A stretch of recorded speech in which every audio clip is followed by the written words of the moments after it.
My mom, one day when I was a sophomore or junior in high school, she said, "Have you given any thought to what you might want to do when you get older?" And I said, "I have some ideas." And for some reason, she decided to bring me to the College of DuPage Lombard Satellite Center. And it was back in the day when there was the carousel with all the pamphlets that represented all the programs.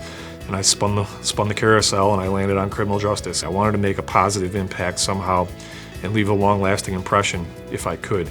And so law enforcement, the criminal justice field, the opportunity to help people on a day-to-day basis really resonated with me. And it was at that time that it really clicked, and I knew what I wanted to do, and I followed that dream.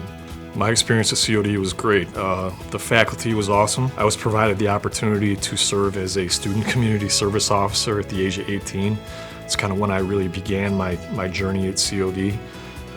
And it was a huge opportunity for me to grow into my career, to get a taste of what it was like to work in law enforcement. After I finished my degree at Western, I worked in a juvenile detention facility and wanted to come back to COD. I wanted the opportunity to give back to the community that gave me so much as a younger man, and was really excited about the opportunity to take the police test, and did, and passed it, and made it through all the way through the process, and interviewed and got the job, and never looked back.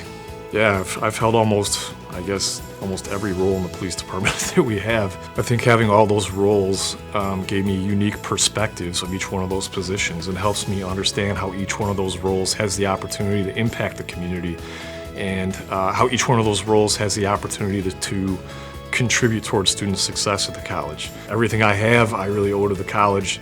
I wouldn't be who I am today if it wasn't for the college. I wouldn't have grown into the position that I'm in now without the college, and the people who have mentored me, the people who have coached me, the people who have given me opportunities throughout my career to grow and to force me out of my comfort zone, and to, again, help me grow into who I am today. So, I've had a lot of support throughout my life, but the college is a huge part of my personal and professional growth in who I am today.